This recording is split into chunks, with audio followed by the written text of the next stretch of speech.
અને અનુભવ થતા નહીંનો જન્મ થઈ જાય. બોલો, આ એક ગજબની વાત.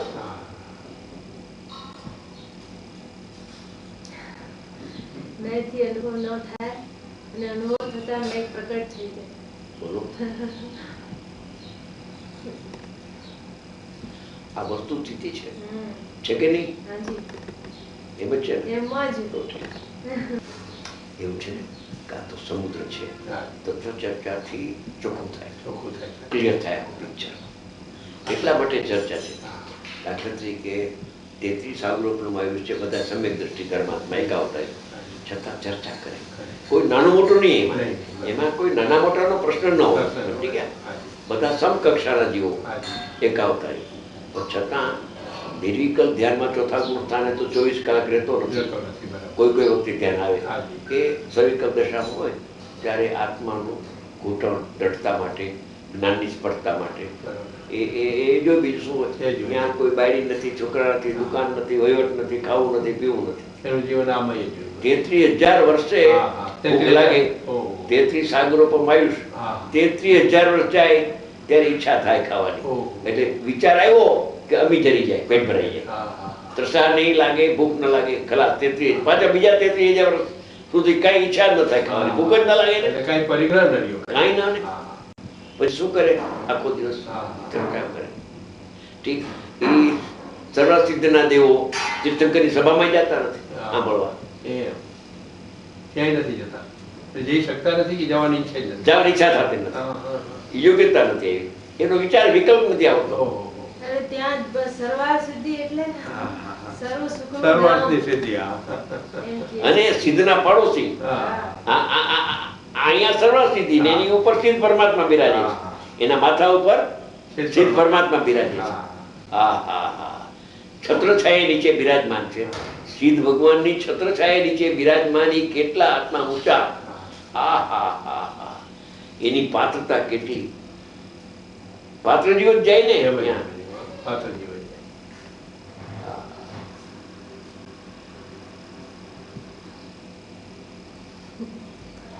આપની છત્રછાયામાં રહીને આવો ઉપદેશ ગ્રહણ કર્યા કરીએ, બસ એ જ અમારી ભાવના છે.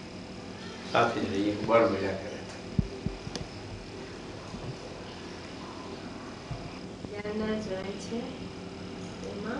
અનુભવ થાય છે, એમાં કેવું જ્ઞાન પ્રગટ થાય છે. અત્યારે કેવું જ્ઞાન થતું નથી, એટલે નકર તો કેવું જ્ઞાન જ થાય, થઈ જાય. મહામંત્ર છે.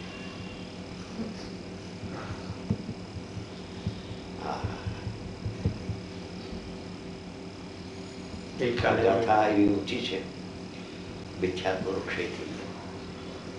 મિથ્યાત્વ એની કરતા બુદ્ધિ નથી, બીજો કરતા બતાવ્યો ને. મિથ્યાત્વ કોઈ પ્રણમે છે ત્યારે આત્મા કરતા રહ્યો છે. બોલો, મિથ્યાત્વનો કરતા થતો નથી. અકર્તા પણ છોડે નહીં ને. પેલા કીધી હતી ને દેવલાલી કે જ્યાં સુધી એમ માને છે કે જીવ મિથ્યાત્વનો કરતા છે, ત્યાં સુધી પૂતગલ મિથ્યાત્વ રૂપે પરિણમે છે. હા, પરિણમે છે, બરાબર છે. જ્યારે એમ જાણે કે નહીં, જીવ તો અકર્તા છે, હું તો અકર્તા છું, ત્યારે પૂતગલ મિથ્યાત્વ રૂપે પરિણમવાનું બંધ કરી દે છે. એ બહુ ઊંચી વાત હતી. એ વાત ઊંચી નીકળી, વાત સાચી છે, એમ જ છે. એટલે હમણાં કહ્યું ને, અવસ્તુ થઈ જાય ને પછી ક્યાંય દેખાતો નથી, ભૂતગલે પરિણમતો નથી મિથ્યાત્વ રૂપે. જો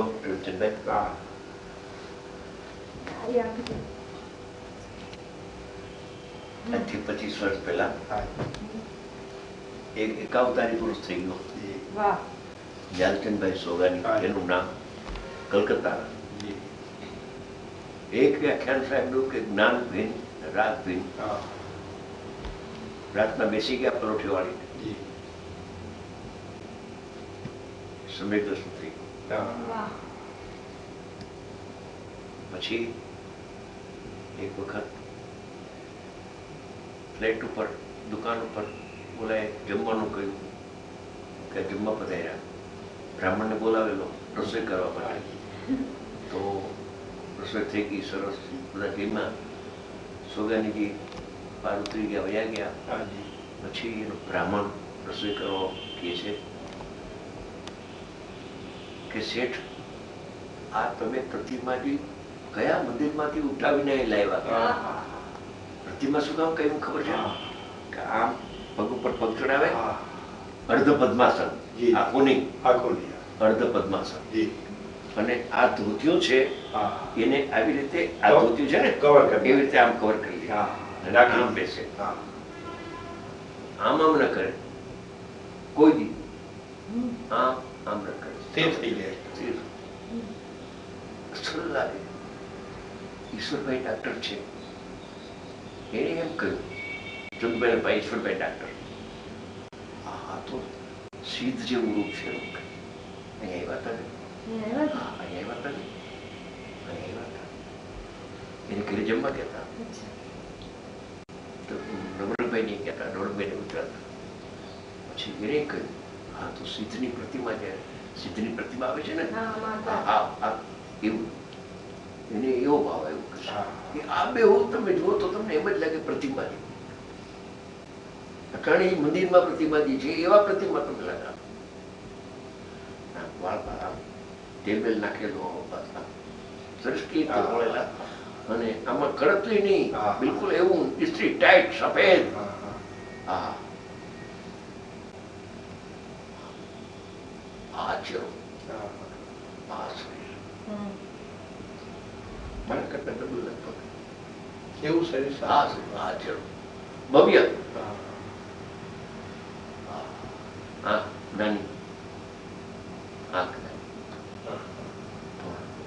बात अब एक एक टंग को खलास. मैं किसका ध्यान करूं? पर्याय मेरा ध्यान करे तो करो. संध्या એ વખતે એવું આવ્યું મનમાં કે એકાવતા પૂછતા એ વખતે આવી ગયું, બોલ્યો નહીં, કોઈને કહ્યું નહીં, કહેવાનું નહીં, સમજી ગયા. એ ઉપરાંત એમ આવ્યું અત્યારે શુક્લ ધ્યાન નથી, નકર શ્રેણી માંડી કેવળ જ્ઞાન પ્રગટ કરે, અછેરો કરે પંચમ કાળમાં. એવું બે ભાવ આવ્યા હતા. ધ્યાનની ઉપેક્ષા, पर्याय मेरा ध्यान करे तो करो, मैं किसका मैं तो ध्रुव देव हूँ.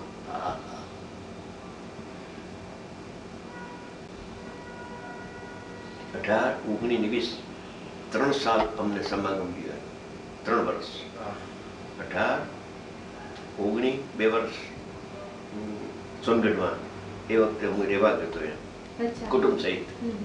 મારે ઘરે જમવા બધા હતા સોનગઢમાં, અને 20ની સાલમાં દાદરમાં પ્રતિષ્ઠા હતી, ત્યાં મળ્યા, રોજ જતો હતો એની સાથે, એને ઘેર ત્યાં ઉતરતા, અહીંયા 3 વર્ષનું મારો પરિચય. એમાં 17, 18ની સાલમાં મારે ત્યાં જમવા આવ્યા, 19ની સાલમાં જમવા આવ્યા મારે ઘરે સોનગઢમાં.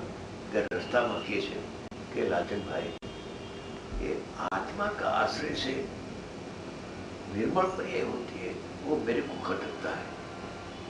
अच्छा देखो सोगानी जी, समय सार में एक बात है कि निश्चय नयासित मुनिवरो पामे प्राप्ति करे निर्वाण.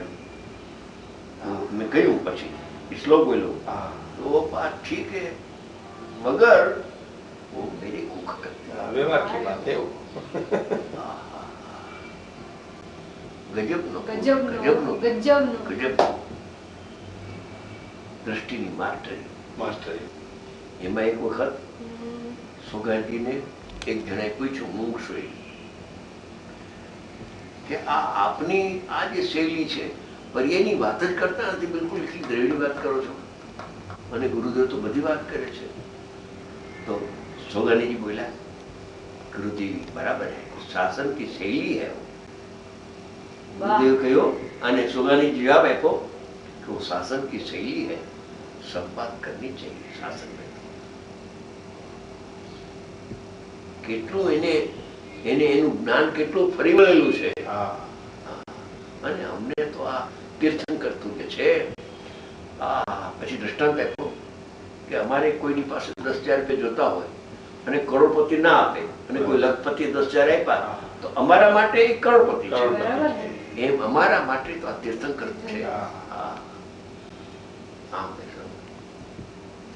ટટ્ટાર બિલકુલ આમ ન થાય કોઈ દી. નહીં. હા. પ્રતિમા જોઈજો તમે. એ કામ કરી વસ્તુ. એક શ્રીમદજી અને એક આ બે જીવ થયા આપણા આ કાળની વર્તમાન. અને શ્રીમદજી એક અવતાર એટલે શું? ઓહો. શ્રીમદજી આમ જ બેસતા આમાં કરે.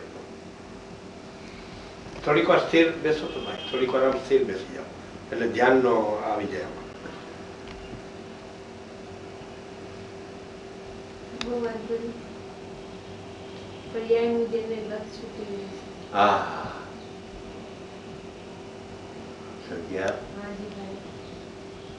જેને પર્યાયનું લક્ષ છૂટી જાય છે હાજી પ્રભુ. એને દ્રવ્યમાં પર્યાય દેખાતી નથી. આહા. એક વખત ગુરુદેવની સાથે સવારે ઠલે જતા હતા. ગુરુદેવ રોજ ફરવા જાય. વળતા આવ્યા, વચમાં ઉભી ગયા. જ્યારે ઉભી જાય એટલે સમજવું કે કાંઈક બોલવા માંગે છે. એટલે અમે બધા ઉભી જઈએ. લાલભાઈ, જી પ્રભુ, ભેદમાં ભેદ દેખાતો નથી. હા, અત્યારે કાનમાં ગુંજે છે. અત્યારે જેનું સાંભળતો હું ને ગુરુદેવ મને કહેતા હોય એવી રીતે હું તને કહું છું. હા લાલભાઈ, ભેદમાં ભેદ દેખાતો. ટોપની વાત કરી ગુરુદેવે. પ્રમાણ વચન કર્યું. અત્યારે વાત કરી એના અનુસંધાનમાં કહ્યું ને 33 નંબરનો શ્લોક પ્રેમચંદભાઈ ને વચ્ચે સમયસાર. જેને પર્યાયનું લક્ષ છૂટી ગયું છે એને દ્રવ્યમાં પર્યાય દેખાતી નથી. જેને પર્યાયનું લક્ષ છૂટી ગયું છે એને દ્રવ્યમાં પર્યાય દેખાતી નથી. જેને પર્યાયનું લક્ષ છૂટી ગયું છે એને દ્રવ્યમાં પર્યાય દેખાતી નથી. સમયસારની 14મી ગાથામાં શિષ્ય પ્રશ્ન કરે છે કે આ પર્યાયો 5 તો છે, બસ સ્પષ્ટાદી 5 ભાવો તો છે, તો એ કાળે આત્માનો અનુભવ કેમ થાય? શિષ્ય પૂછે છે. આ ગુરુ કે છે સાંભળ, સુણું, સાંભળ કે 5 ભાવો અવતાર થવાથી આત્માનો અનુભવ થઈ શકે છે. સ્વભાવમાં પર્યાયનો અભાવ છે. સ્વભાવ સન્મુખ થતા પર્યાય બહાર રહી જાય છે, લક્ષ છૂટી જાય છે, દ્રવ્ય લક્ષ થઈ જાય છે. અવતાર એટલે આત્માના ત્રિકાળ સ્વભાવમાં 5 પર્યાયના ભેદો નથી. એ તો ગુણી છે પરમાત્મા. એમાં દોષે નથી ને ગુણે નથી. હા, એ તો ગુણી છે પરમાત્મા. આવી 14મી ગાથામાં પણ આ વાત અનુસંધાન બધું અત્યારે જે વાત ચાલે છે, પર્યાયનું લક્ષ છે ને છૂટી જાય છે. એને દ્રવ્યમાં પર્યાય દેખાતી નથી. હા નીલો, હમણાં વાત નીકળી છે ને એના અનુસંધાનમાં ચાલે છે. હા, એટલે બેનને ભાવ આવ્યો કે નીલમ કે બોલાવો જલ્દી વિડીયો. ભાવ પણ એવા આવ્યા છે. એક ટેપ લઈને આવ્યા ત્યાં લંડન થી. મને અહીંયા છે ને એટલે મને એ ટેપ આપી. એક તમારા માટે લે, મારા માટે. નિયમસારની 119નો શ્લોક એ ટેપમાં છે. એ સાંભળ્યું. સાંભળતા ગુરુદેવ એની વ્યાખ્યા કરે છે.